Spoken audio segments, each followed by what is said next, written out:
Hi, this is the Cat's Library. I'll be your librarian today. I think that I did it, and I got 2 videos out in 1 week. Maybe? Check out the 2 other videos in the series. Engage! So once again, I chose the specific species of crane by looking through the public domain images and choosing one that looked the clearest. This is actually a good one because it's standard outside daylight lighting and you can see the whole subject. With the armadillo, I had to get a second reference image in order to see the feet. This is a gray crown crane, though the Wikipedia had several other names for this particular subspecies, and it is apparently the national bird of Uganda, to the point that it is on the flag and national coat of arms. I just found this out as I was writing the script. In other news, they are the only species of crane which roost in trees. They are also an endangered species, because of course they are. If you watched the bat video, you'll know that I was planning on trying the technique where I start out in grayscale and add color last.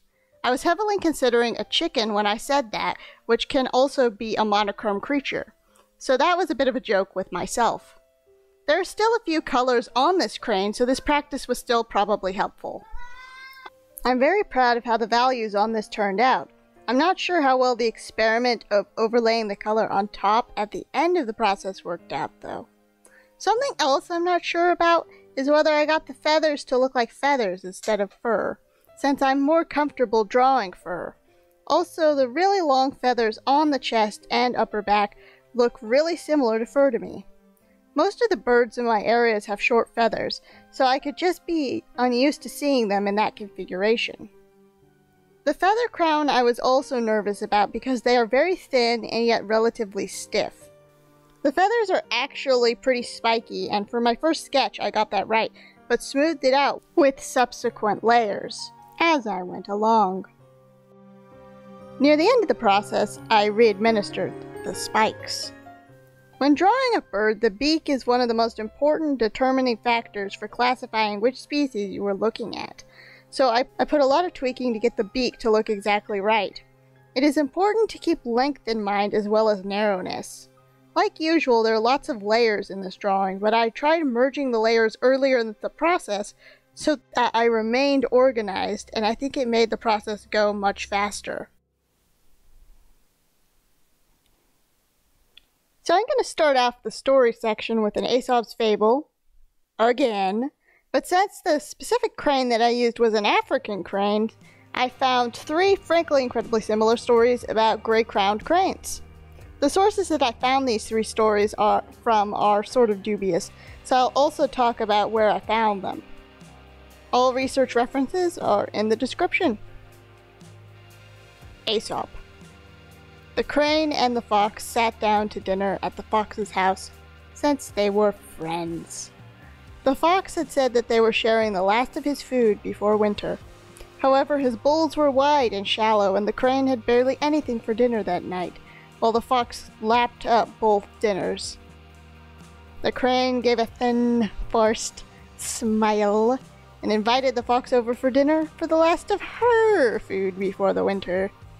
She had long, thin cups, not unlike a vase, and the fox's nose was too short to reach down into the sweet stew.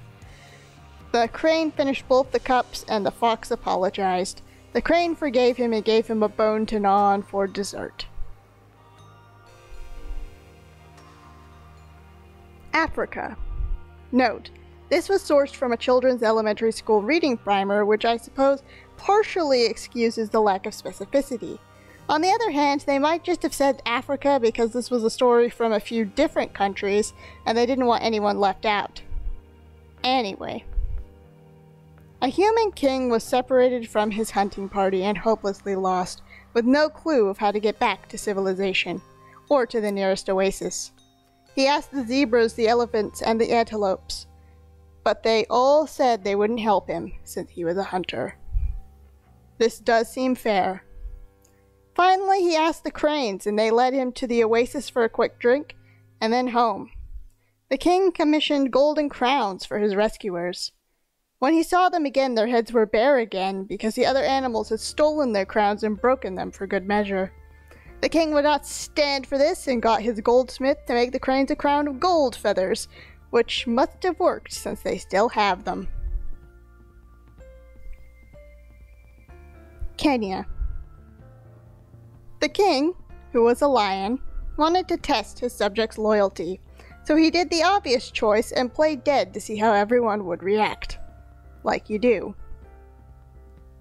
When the zebras learned about this, they threw a party. Apparently, zebras are jerks.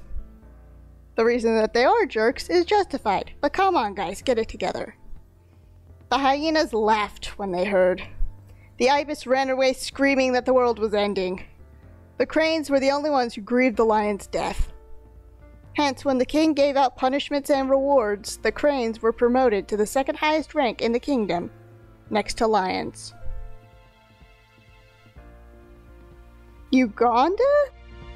There was a great drought, and so the king, who was a lion, asked all of the animals for solutions, and that they would be a reward if they found a solution.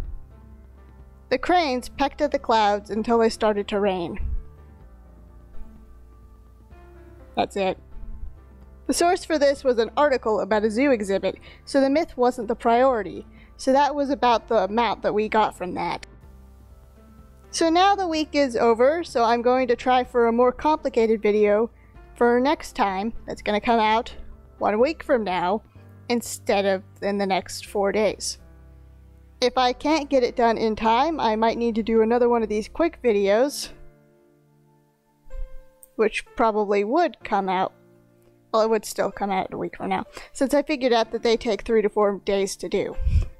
I might also be able to get them done in 2 days if I plan it out ahead of time, which I probably will not. Goodbye.